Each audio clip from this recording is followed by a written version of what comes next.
En nuestras Biblias, Lucas capítulo 19. Lucas capítulo 19.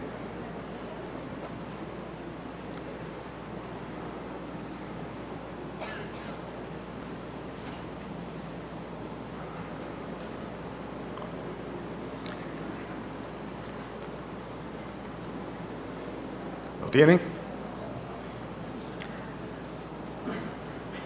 Yo pensaba que desvirtualizar significaba sacar de contexto, quitarle el sentido a las cosas, pero realmente no es eso.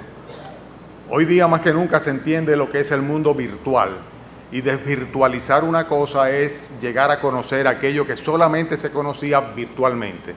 Entonces lo conocíamos virtualmente, como por ejemplo lo que sucede con aquellas personas que se comunican a través de las redes sociales, se llegan a conocer a través de las redes sociales, entre comillas, conocer, pero entonces un día tienen un encuentro y llegan a conocerse persona a persona, entonces ya se desvirtualizaron. Pero otra cosa es desvirtuar. Desvirtuar es cuando uno le altera la verdadera esencia o la verdadera naturaleza a alguna cosa. O sea que tú estás cambiando la naturaleza o la esencia de algo, desvirtuando lo que esa cosa es, a lo que se refiere, ¿verdad? Es algo que sucedía en los días del Señor Jesucristo y que hoy día sucede constantemente. A cada rato nos encontramos con que cosas que toda la vida habían tenido un sentido, un significado, de un momento a otro ya no es así. O sea, ya la sociedad cambia la esencia de lo que esto implica o significa y en consecuencia pues se le da otra manifestación y otra recepción al concepto que está involucrado detrás de esto que se desvirtúa. Nosotros vemos en el pasaje de Lucas capítulo 19, desde los versículos que van al 45, 19, desde los espíritus están hoy en bromones, los demonios, ¿verdad? Ya lo pueden dejar así, no lo cucutejen más. ¿Qué decía? Me estaban atendiendo, ¿verdad? Hagan como yo, que no me despisto nunca. En el capítulo 19, desde el versículo 45 hasta entrado el capítulo 20, pues nosotros vemos cómo los religiosos, los líderes de la nación de Israel desvirtuaban todas las cosas. Y vamos a ver solamente 4 ejemplos. El último que está antes de que el Señor Jesucristo se vaya durante el día martes de la ciudad, pues de la ciudad de Jerusalén, lo vamos a dejar para la semana que viene. Pero vamos a comenzar, recuérdense que estamos en el contexto de la última semana del Señor Jesucristo, antes de su crucifixión. El Señor Jesucristo había regresado, vimos en la última vez que yo prediqué hace 3 semanas atrás, la entrada triunfal a Jerusalén, y ese mismo día Él se dirige hacia el templo. Y cuando va al templo, en el capítulo 19, versículo 45, dice que entrando en el templo, comenzó a echar fuera a todos los que vendían y compraban en él, diciéndoles: escrito está, mi casa es casa de oración, mas vosotros la habéis hecho cueva de ladrones. Y enseñaba cada día en el templo, pero los principales sacerdotes, los escribas y los principales del pueblo procuraban matarle.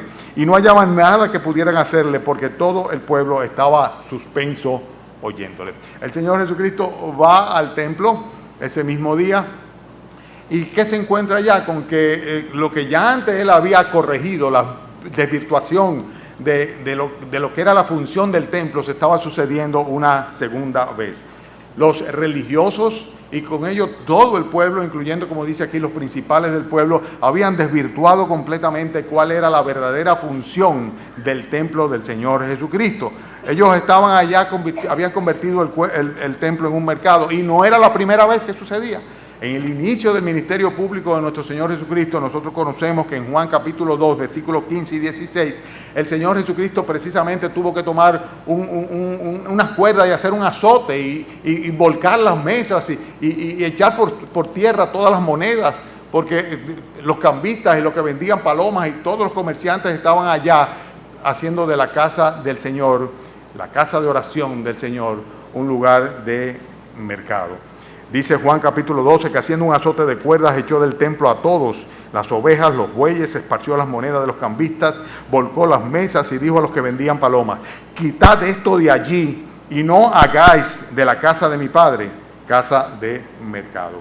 Por segunda ocasión, en poco tiempo relativamente, apenas unos 3 años, pues el Señor Jesucristo tenía otra vez que aclararle a esas personas de una manera fehaciente y más fehaciente, dinámica, que no era permitido de ninguna manera que tergiversaran y desvirtuaran la función del templo. Hoy día, si hay algo que nosotros vemos, es que esto se sucede una y otra vez en diferentes contextos. O sea, las iglesias de nuestro Señor Jesucristo se han convertido muchas veces en lugares para todo, pero no para lo que deben hacer.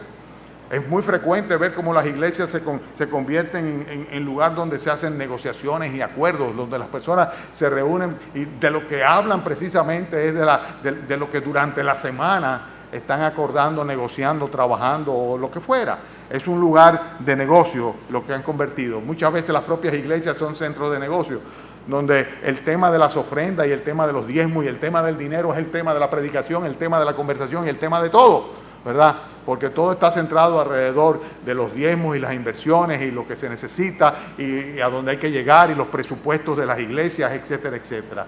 También vemos nosotros muy frecuentemente que las iglesias se convierten en lugares de reuniones sociales, o sea, como si fueran clubes, el lugar donde una comunidad específica se reúne para desde ahí entonces interactuar y sobre todo relacionarse socialmente. O sea, muchas veces teníamos ese temor con las reuniones de los jóvenes, que los jóvenes venían los sábados o los viernes y venían solamente a ver para dónde iban. Se reunían en la iglesia, pero era un sitio de socializar para de ahí ir a disfrutar de lo que la ciudad le ofrecía en un lugar u otro.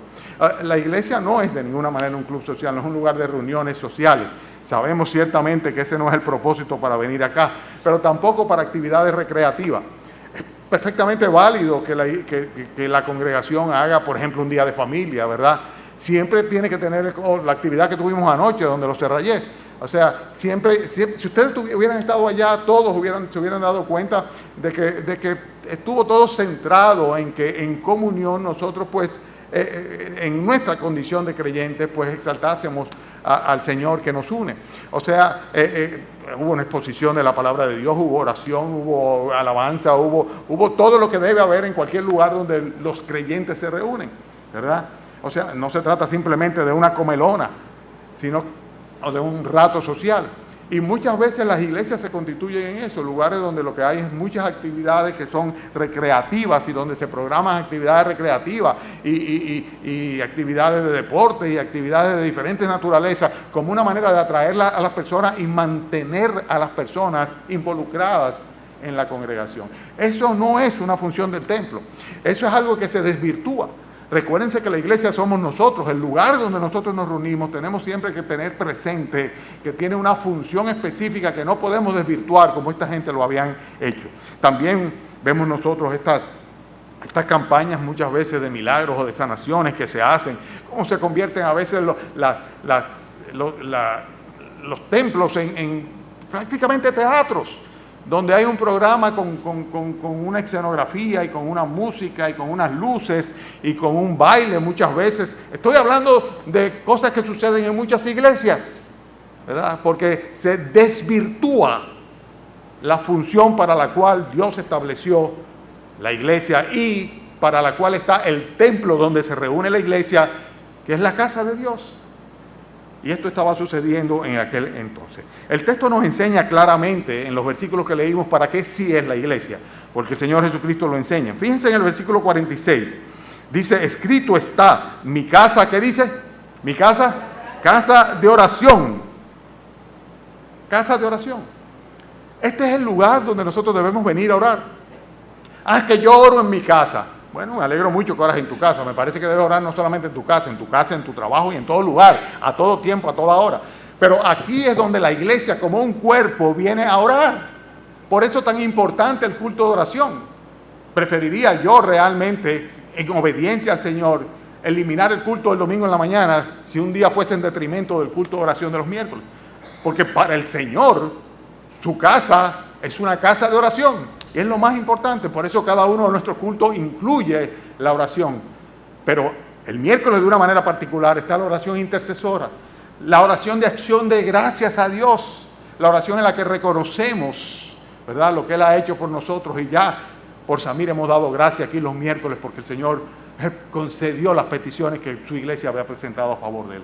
Entonces, la casa del Señor, el templo, se viene aquí a orar. Recuerdo cuando Salomón dedicaba el templo, el primer templo, que decía, aún cuando estemos en el cautiverio, lejanos de ti, Señor, si oramos en dirección hacia tu templo, como si el templo fuera el lugar donde realmente se puede encontrar Dios y se puede ver a Dios para dirigirnos directamente a Él. Y lo es, en la medida que no desvirtuamos la función fundamental de la casa de Dios. Este es el lugar donde Dios está. Es aquí donde debemos venir en una actitud alegre, contrita y humilde, ¿verdad? Para presentarnos delante de Él a fin de presentarles todas nuestras necesidades, nuestras súplicas, peticiones y nuestras acciones de gracia. Entonces, primeramente, el templo es para orar. Y a orar, al decir orar, implica adorar también. Es el lugar de encontrarnos con el Señor. Es el lugar donde el Señor Jesucristo también, capítulo 20, versículo 1, dice que Él anunciaba el Evangelio y enseñaba. Capítulo 20, versículo 1, lo tienen ahí, dice, sucedió un día que enseñando Jesús al pueblo en el templo, y anunciando el Evangelio llegaron los principales sacerdotes, los escribas, etcétera, etcétera. O sea que la casa del Señor, el templo del Señor, es el lugar de oración, es el lugar de adoración con todas sus manifestaciones. Una adoración que no debe ser en la carne, sino en el espíritu, porque es la única manera como debemos adorar al Señor, en espíritu y de todo corazón, en verdad. Y además de esto es el lugar donde se enseña la palabra de Dios, el mensaje de Dios, y donde se predica el Evangelio de nuestro Señor Jesucristo. Esa es la esencia fundamental de la existencia de la iglesia y en consecuencia de la existencia del templo donde la iglesia se reúne. Y desvirtuamos completamente la función del templo de nuestro Señor Jesucristo si venimos aquí con algún otro propósito. ¿Con qué propósito tú viniste en esta mañana? ¿Por qué tú estás aquí esta mañana? ¿Por qué estás aquí? ¿Viniste a orar? ¿Viniste a aprender de la palabra de Dios? ¿Viniste a adorar a Dios? Si no, si viniste con otra cosa en la mente, estás como lo hacían aquellos, desvirtuando la función de este lugar santo, el templo de nuestro Señor. Esa es la primera de las enseñanzas. La segunda está a partir del capítulo 20, versículo 1. ¿Siguen conmigo? Dice, sucedió un día que enseñando Jesús al pueblo en el templo, anunciando el Evangelio, llegaron los principales sacerdotes y los escribas con los ancianos y le hablaron diciendo, dinos, ¿con qué autoridad haces estas cosas? ¿O quién es el que te ha dado tal autoridad? Esta autoridad. Respondiendo Jesús les dijo, os haré yo también una pregunta, respondedme, ¿el bautismo de Juan era del cielo o de los hombres? Entonces ellos discutían entre sí diciendo, si decimos del cielo dirá, ¿por qué pues no le creísteis? Y si decimos de los hombres, todo el pueblo nos apedreará, porque están persuadidos de que Juan era profeta. Y respondieron que no sabían de dónde fuese. Entonces Jesús les dijo, yo tampoco os diré con qué autoridad hago estas cosas. Otra desvirtuación que estaba sucediéndose en aquellos tiempos tenía que ver con el principio de la autoridad. Los religiosos, de una manera muy particular, estaban perdidos en cuanto a esto. Desvirtuaban la idea de autoridad. Ellos se creían ser personas con una autoridad que ciertamente Dios no les había entildado, no les había dado. Fíjense que dice la Escritura que toda autoridad procede de nuestro Dios. Por eso en Romanos capítulo 13 el apóstol Pablo dice, sométase toda persona a las autoridades superiores, porque no hay autoridades sino de parte de Dios, y las que hay por Dios han sido establecidas. De modo que quien se opone a la autoridad, a lo establecido por Dios, resiste. Y los que resisten acarrean condenación para sí mismos. Romanos 13, 1 y 2. Toda autoridad procede de Dios. La verdadera autoridad procede de Dios, no la que una persona se autoentilda o se autoatribuye, ¿verdad? Pero sin embargo, nosotros vemos acá que estos principales sacerdotes, como dice el versículo 1, los escribas y los ancianos, creían tener una autoridad absoluta y exclusiva en enseñar la palabra de Dios, en todo lo que tuviese o lo que fuese competencia espiritual sobre las almas y las vidas de los que estaban allá. Consecuentemente van donde el Señor Jesucristo a pedirle cuenta. ¿Qué autoridad tiene? ¿Con qué derecho tú estás enseñando esto? ¿Con qué derecho tú estás aquí en el templo? Ya sabemos que había una intención malvada en ellos, querían eliminar al Señor Jesucristo, querían matarle. Lo leímos hace un ratito en el versículo 48. Estaban locos por ver cómo podían salir de él. Pero hermanos, la verdadera autoridad, quien la tiene es Dios. Y la tiene aquella persona a la cual Dios se la otorga, aquella persona a la cual Dios le delega esa autoridad. Ustedes recuerdan el caso de Pilato, ¿se recuerdan? Cuando Pilato le dijo al Señor Jesucristo, ¿no sabes que tengo autoridad sobre ti para matarte, para quitarte la vida o para librarte? Estoy parafraseándole. Pero el Señor Jesucristo le dijo literalmente, ninguna autoridad tendrías sobre mí si no te fuese dada de arriba. O sea, la autoridad viene de Dios. Y alguna persona querer apropiarse de ella de una manera autoritaria, si cabe la redundancia, es algo que realmente desvirtúa el principio de la autoridad, sobre todo cuando se refiere a la autoridad espiritual. Dios es quien delega esa autoridad y en consecuencia Juan el Bautista, que proclamó venir en el nombre del Señor como mensajero delante del Señor, por parte del Señor para anunciar la venida del Mesías, tenía toda autoridad. Y por eso el Señor Jesucristo ni se molestó en responderles. Si ellos no fueron capaces de aceptar de buen corazón, transparentemente, la autoridad de Dios delegada sobre Juan el Bautista, no importaba lo que Cristo dijera, ellos no iban a reconocer la autoridad de nuestro Señor Jesucristo tampoco. Estaban desvirtuando completamente el principio de la autoridad. ¿Con qué propósito? Con el propósito de excluir al Señor Jesucristo y ellos autoatribuirse la total autoridad sobre lo que competía a la enseñanza en la nación de Israel. Hermanos, desvirtuaron en primer lugar la función del templo y en segundo lugar desvirtuaron el principio básico de la autoridad. Y eso es lo que hacemos muchas veces nosotros cuando confrontamos la autoridad del Señor Jesucristo, porque nosotros sencillamente aceptamos otras autoridades, otra autoridad sobre nuestra vida que no es la autoridad de Dios. Dios es quien tiene la autoridad. Si Dios no es quien gobierna tu vida, si Dios no es el todo en cuanto a dirección y prioridad en tu vida, posiblemente tú estás permitiendo que otra cosa se enseñoree de ti o otra persona se enseñoree de ti. Y esto es precisamente desvirtuar el principio de autoridad. Nunca debemos confrontar la autoridad de nuestro Señor Jesucristo anteponiendo otra autoridad a la autoridad de Él. Y cada creyente sabe que su autoridad es Dios y que su Señor es nuestro Señor Jesucristo. Consecuentemente, no se nos ocurriría a ninguno de nosotros cuestionar esa autoridad. La tercera cosa en la cual ellos estaban desvirtuando era la función que como religiosos y como nación escogida por Dios para traer la verdad debían llevar a cabo. Ellos desvirtuaron completamente la función de siervos de Dios. Y por eso vemos en el versículo 9 que dice que comenzó luego a decir al pueblo esta parábola. Capítulo 9 del versículo 20. Versículo 9 del capítulo 20. ¿Están? Dice, un hombre plantó una viña, la arrendó a labradores, se ausentó por mucho tiempo y a su tiempo envió un siervo a los labradores para que le diese del fruto de la viña. Pero los labradores le golpearon y le enviaron con las manos vacías. Volvió a enviar otro siervo, mas ellos, a este también golpeado y afrentado, le enviaron con las manos vacías. Volvió a enviar un tercer siervo, mas ellos también a este echaron fuera herido. Entonces el señor de la viña dijo, ¿qué haré? Enviaré a mi hijo amado, quizás cuando le vea a él le tendrá respeto. Mas los labradores al verle discutían entre sí diciendo, este es el heredero, venid matémosle para que la heredad sea nuestra. Wow. Y le echaron fuera de la viña y le mataron.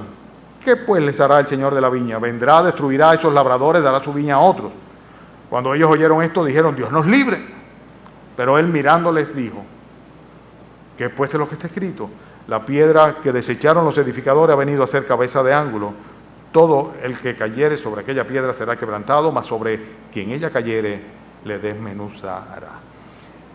Hemos dicho que, en primer lugar, desvirtuaron la función del templo y, en segundo lugar, el principio de la autoridad. En este tercer caso, nosotros vemos que desvirtuaron la responsabilidad que tenían como siervos. Cada uno de nosotros es un siervo del Señor. Si somos creyentes, si somos cristianos, somos siervos del Señor.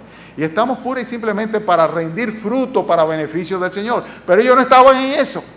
Ellos estaban en otra cosa. Ellos estaban en sus propios negocios, en sus propios beneficios, en su propia ventaja, buscando cómo ellos, pues, agradarse a ellos mismos. Y lo que nosotros vemos aquí claramente es que el Señor les recuerda, en primer lugar, cuál fue el trabajo que les había sido encomendado, en contraste con aquello que ellos estaban haciendo. Y el Señor les dice, bueno, yo les mandé a ustedes, les dejé aquí, me fui, les dejé aquí para que ustedes rindiesen un fruto. Que trabajaran en la viña del Señor es una ilustración perfecta de la iglesia de nuestro Señor Jesucristo. Porque yo voy a volver y voy a pedir cuenta.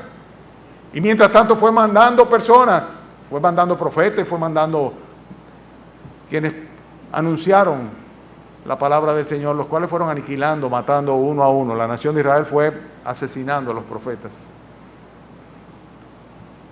Finalmente el Señor manda a su Hijo Jesucristo y también le matan. ¿Pero por qué? Porque ellos querían ser ellos los señores. Ellos no querían supeditarse al señorío del dueño de la viña, ni querían producir frutos para el dueño de la vida. Su condición de siervos, ellos las habían desvirtuado completamente. Y esto fue lo que le sucedió. El Señor le adelanta su conocimiento de que habrían de matarle, lo vemos nosotros en el versículo 14. Y nosotros vemos además de esto que le profetizó sobre su regreso. Y el hecho de que tendrían que dar cuenta y las consecuencias que traería su mal servicio. Lo vemos nosotros claramente en los versículos 16 y 17. Y exalta a la persona de nuestro Señor Jesucristo como aquella piedra que vendría a machacar a aquellos que se opusiesen o que hiciesen resistencia a Él si caía sobre ellos. Y cómo desmenuzaría a todo aquel que se opusiese a Él. Hermanos, nosotros nunca debemos perdernos, nunca debemos desvirtuar, nunca debemos sacarnos del contexto de lo que es realmente nuestra responsabilidad, que es rendir fruto para el Señor y servirle al Señor, porque nosotros no somos nada más que eso, que siervos. Estos llegaron a decir, vamos a matarle para que la heredad sea nuestra. Ellos quisieron ser los dueños. Y es un tremendo error si nosotros perdemos la perspectiva de que no somos otra cosa que servidores. Servidores para nuestro Rey, para nuestro Señor. Nunca debemos desvirtuar nuestra condición de siervo de nuestro Señor Jesucristo. Y siempre, siempre, siempre debemos preocuparnos por fructificar para beneficio del dueño de la viña. Hay una cuarta cosa. Está en los versículos que van del 19 en adelante. Y con esta voy a terminar. Desde el versículo 19 en adelante. Estamos utilizando una gran porción de la Sagrada Escritura con 4 enseñanzas puntuales. Ya en otras ocasiones habíamos predicado sobre estos pasajes que están en los otros evangelios. Pero si hay algo en común entre ellos es que en todos los casos vemos cómo el Señor tiene que poner correctivos frente a cosas que estaban practicándose y enseñándose y haciéndose que no eran de ninguna manera de acuerdo a lo que Él había enseñado y se había propuesto. La última de ellas tiene que ver con el principio de separación. Hoy día pasa igual. Los cristianos hemos desvirtuado el principio de separación. Procuraban los principales sacerdotes, versículo 19, y los escribas echarle mano en aquella hora, porque comprendieron que contra ellos había dicho esta parábola. Pero temieron al pueblo y acechándole enviaron espías que se simulasen justos, a fin de sorprenderle en alguna palabra, para entregarle al poder y la autoridad del gobernador. Y le preguntaron diciendo, Maestro, sabemos que dices y enseñas rectamente y que no haces acepción de personas, sino que enseñas el camino de Dios con verdad. ¿Nos es lícito dar tributo a César o no? Mas él, comprendiendo la astucia de ellos, les dijo, ¿por qué me tentáis? Mostradme la moneda. ¿De quién tiene la imagen y la inscripción? Y respondiendo dijeron, de César. Entonces les dijo, pues dad a César lo que es de César y a Dios lo que es de Dios. Y no pudieron sorprenderle en palabra alguna delante del pueblo, sino que se maravillaban de su maravillados de sus respuestas, callaron. El principio que estaba violándose aquí era el principio de la separación. Lo habían desvirtuado. Y hoy día yo digo que pasa exactamente lo mismo. César representa al mundo. El César, el gobernante de turno, ¿verdad? Aquel cuya efigie estaba impresa sobre la moneda, representa al mundo. Pero ¿qué pasa? Que la Biblia dice que los creyentes, ustedes, yo, no somos de este mundo. El Señor Jesucristo dice, yo les he dado tu palabra, ellos han guardado tu palabra. Te estoy citando versículos 14 al 16 de Juan 17. El mundo los aborreció porque no son del mundo, como tampoco yo soy del mundo. Intercediendo por los suyos decía, no ruego que los quites del mundo, sino que los guardes del mal. No son del mundo, como tampoco yo soy del mundo. Y así le oraba el Señor Jesucristo al Padre por los suyos, por los creyentes. César representa el mundo. El creyente no representa al mundo, sino que representa a Dios. Y el problema normalmente que sucede es que tratamos de conciliar las dos cosas. Y desvirtuamos el principio de la separación. Dios nos salva, ¿cómo? Santificándonos, o sea, segregándonos para Él. Pero la iglesia de nuestros días está tan comprometida con el mundo, tan involucrada en el mundo, y nosotros tendemos de tratar de tener lo mejor de los dos mundos. Y eso no es posible. El lastre de la iglesia es el mundo. Es el mundo. Queremos vivir para Dios el domingo en la mañana aquí. Y el resto vivimos ¿para quién? Para el mundo.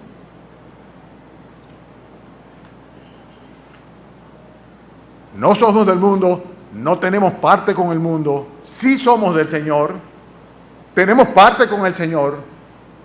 Dice la palabra de Dios que debemos poner la mira, en las cosas de arriba. Sin embargo, tenemos todo el tiempo, no solamente las raíces, sino los ojos puestos aquí. Vivimos para lo inmediato, para lo temporal y no para lo eterno. La idea de extranjeros y peregrinos es algo que es extraño a cualquier creyente hoy día. No, yo no soy un extranjero y un peregrino, al contrario, yo tengo los pies bien puestos sobre la tierra. Sí, lo tienes bien. Y no solamente los pies, sino también el corazón.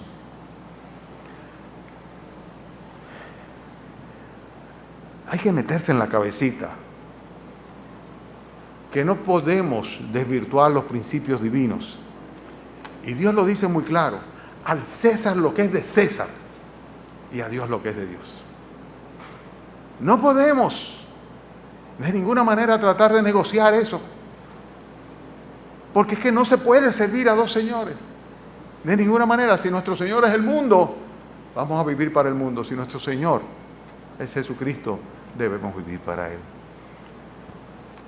En aquel entonces y hoy día, más que nunca, se ha desvirtuado el principio de la separación. El creyente ha sido llamado para ser separado para Dios. ¿Por qué hay tantos creyentes escuálidos, débiles espiritualmente, inconstantes? Precisamente porque tienen un pie en el mundo y un pie en la iglesia del Señor.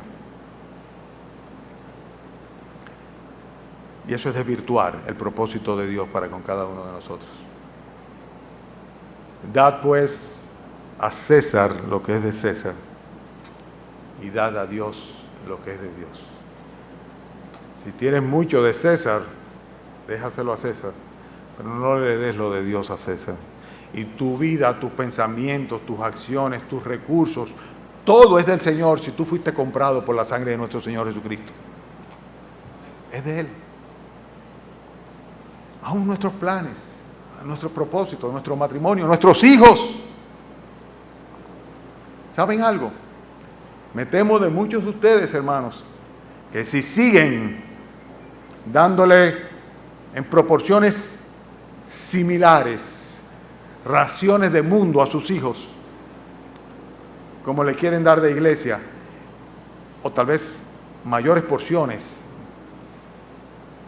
de mundo que la que el domingo en la mañana durante un ratito pretenden darle a la iglesia o al Señor, que terminen ciertamente sus hijos también desvirtuando de una manera absoluta y total el propósito de Dios en sus vidas. Y lo que Dios quiere es todo o nada. Todo o nada. ¿Saben que no hay ningún medio cristiano o casi cristiano? Eso no existe. No existe. No hay ni medio cristiano ni casi cristiano.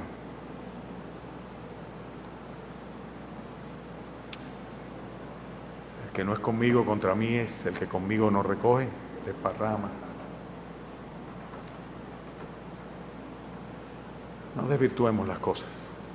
No le quitemos a las cosas de Dios la esencia de ellas mismas, porque Dios es quien se la ha puesto.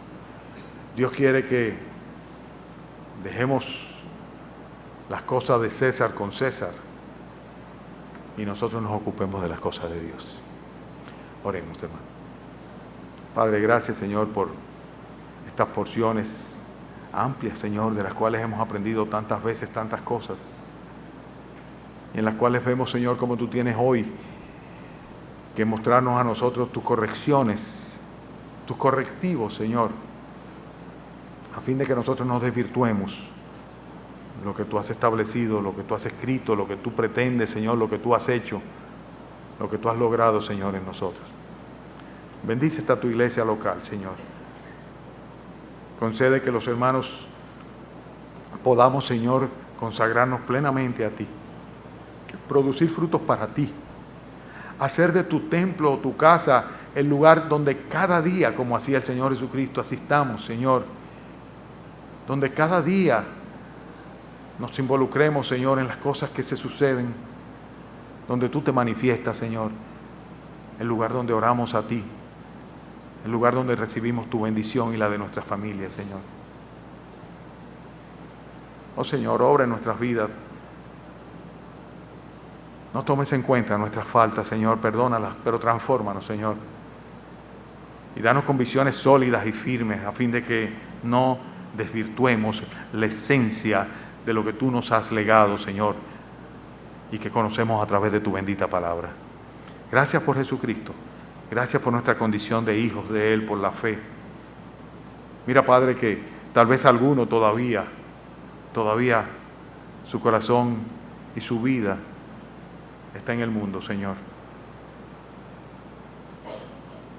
Ten misericordia, Señor, y sálvale. Permite que pueda clamar a ti de todo corazón, con la voluntad dispuesta para consagrarse a ti, dejando atrás la vieja vida, Señor, y tener un nuevo nacimiento espiritual y venir a ser tu hijo salvo por gracia, Señor. Concédele, Señor, eso. Dale la fe necesaria para poder ser salvo, Señor. Te doy gracias, Padre, por esta oportunidad, por traerme de nuevo a tu casa. Te rogamos que sigas obrando en medio nuestro, en el nombre de Cristo Jesús. Amén.